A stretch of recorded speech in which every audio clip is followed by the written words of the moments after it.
truth no more. Think they scared how I make them feel. And you can say anything you want about me. I ain't worried, that don't make it real. They don't really wanna hear the real no more. Think they scared how I make them act.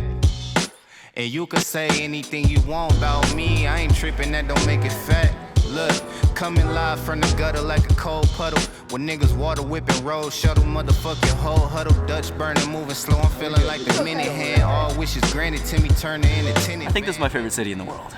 Every time I'm in the city, it just like expands my worldview on what I think is actually possible in terms of creating. Life is also just a little bit uncomfortable here, but I feel like I'm in a point where I need that. I need to be in a different environment that just makes me grow. You know, there's also just like so much energy around the place, and I also think I have more creative friends here than I do anywhere else in the world combined. So once again, I'm here in the city for about a week, gonna take it all in as a creative. What's your second?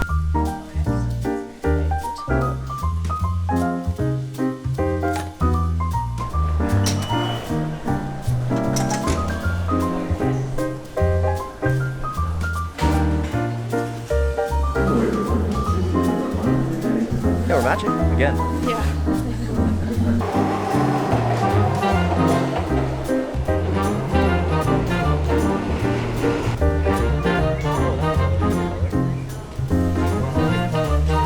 That place right there. I love Green Road. Are you excited? Are you excited to eat? I am. No, it's not.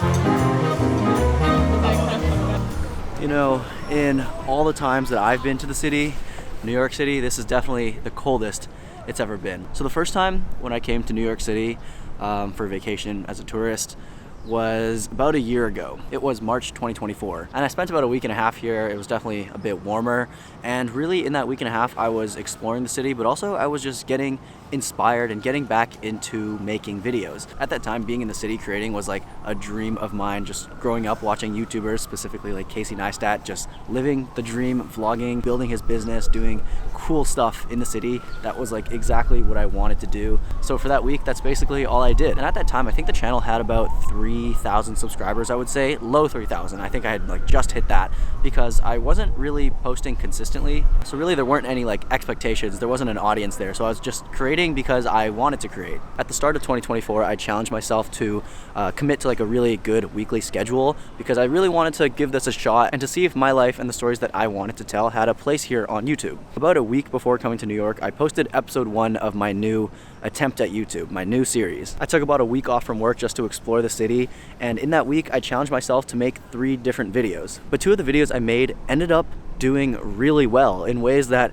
no video on my channel ever really had. And for a channel like mine at the time, that's completely unheard of. That's crazy. I was averaging like 500 views per video, and all of a sudden to have a video hit 40,000 in a matter of days and weeks was pretty crazy. But the real reason that all of this is so interesting and I wanted to bring it up again now that I'm in the city is because a year later, looking back at that time, who was I to make a video telling people and teaching people how to make videos? Like, that was my second video back on YouTube. Granted, I had been making YouTube videos for a long time, but in terms of making these sort of cinematic vlogs that are really the style that I like to make, I had just started doing that. So there were a lot of learnings from that experience.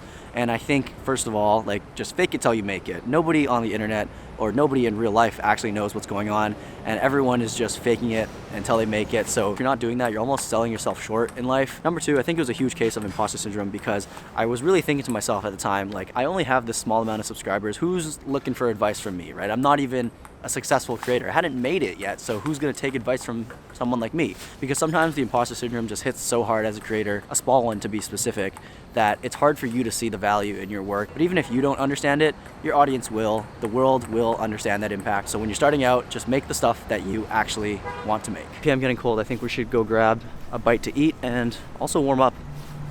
It's pretty cold out. If you're coming to New York in the winter, dress warm, get some gloves. That's just how it is in Chinatown, you know, you gotta be urgent. Also, Milai is like right there. Oh, okay. It's right there. Oh, yeah. Wait, really? Yeah, it's right there. Oh, I see it. What are we eating today? Right now? Yeah. What did we just buy? The pineapple bun with roast pork. This chef's special, right on the door over there. Oh yeah, it is. This place is like always packed, and they have like this one bun. It's like a bolo ball on top, and then a barbecue pork bun also in one. And every time I come, I get it. They have like a tote bag in there with this on it. Really? Yeah, it's so famous. I like how it's like, the top is like sandy. I like that.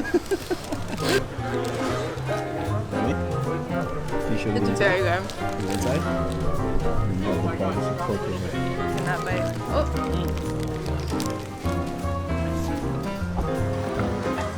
We're gonna go find our favorite, well, at least my favorite slice in the city. I also like it very much. So that. Figure it out from there. It is like kind of gross out today.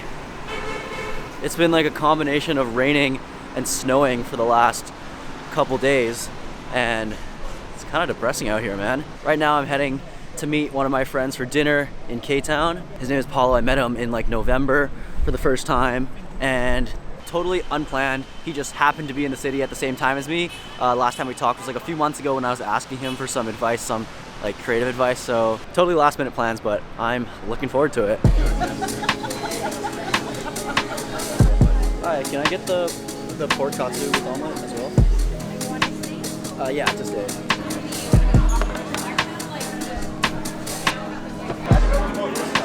Yeah, I get like a tattoo. I definitely use this more for like short form content. Yeah. You need to get the shot where you're walking.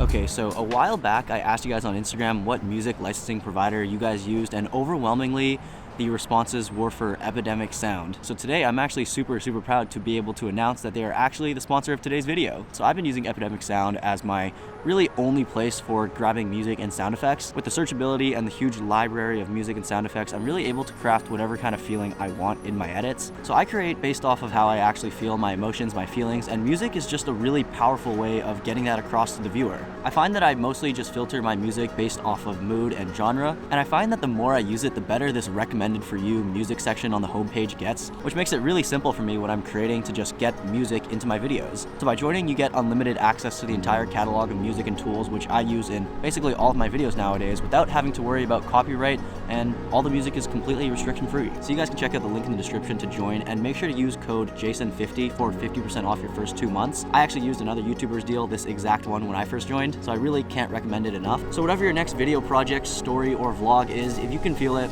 you can find it on Epidemic Sound.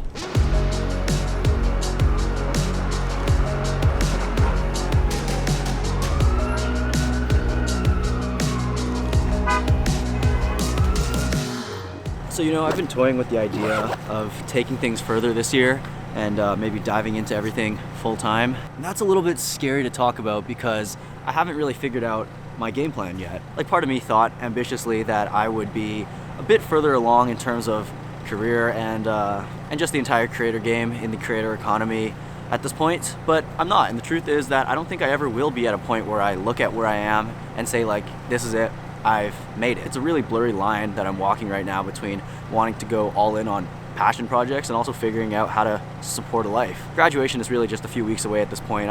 In my mind, I've really already reasoned it that I'm already there. Like, school is a thing of the past at this point. Just 6 weeks left of going through the motions. So it's a pretty exciting time, but also a little bit uncertain. And I wish I could stand here in New York and tell you guys like I'm moving to New York, dropping out, or graduating and going full time on this, chasing a dream. But right now at this point, unfortunately, I just can't. I want to one day be able to stand here talking to you guys, being able to prove to you and also to myself that it's possible to build a creative career for yourself, even if you went to school or even if you have a 9-to-5. It's possible. If you just keep working towards what you actually want to do and work on your passion projects, one day I want to be able to stand here in the city and say that was all possible. I've been needing another jacket for the last few months. In the winter months, I've been wearing this Dime fleece of mine, which I absolutely love, but it's not really that warm. It's not insulated, so I've been looking at new things.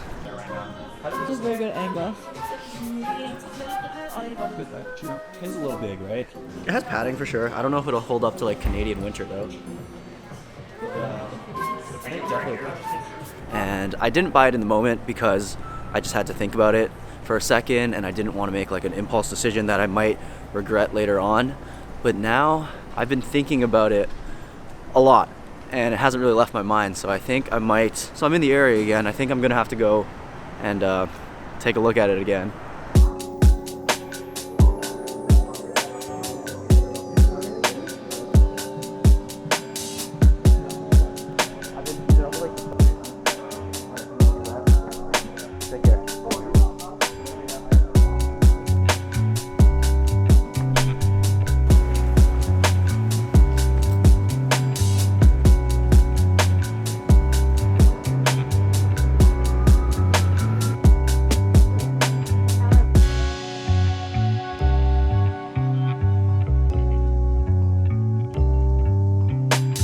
Late night stuff now. I like to do my emails early in the morning or late at night because emails are something that you usually, well, in my case actually, don't take the most amount of like mental brain power. Like I don't actually have to turn on my entire brain to respond to brand inquiries and partnerships, things like that, because it really is just like communicating where the work is at and asking questions, answering things. So these last few days I've just been hanging around the city, shooting video, shopping, kind of being a full-on tourist.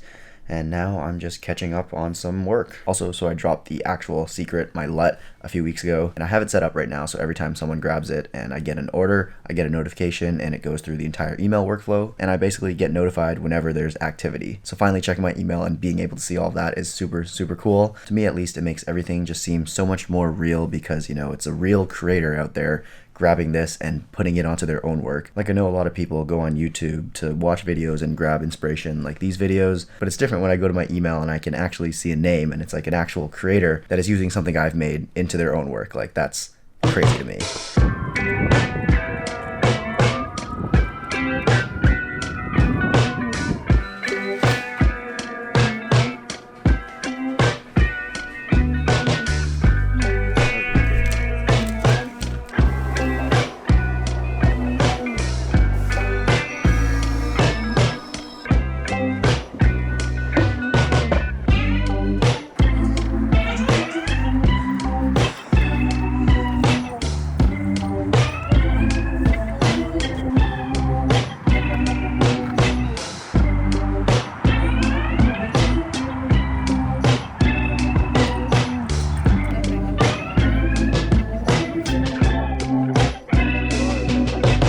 So the reason that I find myself in New York this time really is the same as all of the previous times. A little bit more specifically, it's like my winter break, and New York really isn't that far or difficult for me to get to. Kind of wanted and needed a bit of a break from campus, just to reset things, you know, like I'm going into my last couple weeks of school here, like graduation is so soon. So it's nice to take a step back and really see everything big picture. And you know, New York, the city, has always just been such a great place for me to find inspiration and reinvigorate that creative side of my brain. Every time I'm in the city, it's like a breath of fresh air, and I say like because New York City air isn't the best, so it's not actually a breath of fresh air. It's more like a metaphorical breath of fresh air in terms of like inspiration and creativity. So I think that's what I'm looking for again. I don't expect that in a week's time I'm just gonna have everything figured out and exactly like my 5-year plan down, but it's nice to be in a city like New York and really just a place where I can picture myself doing bigger things.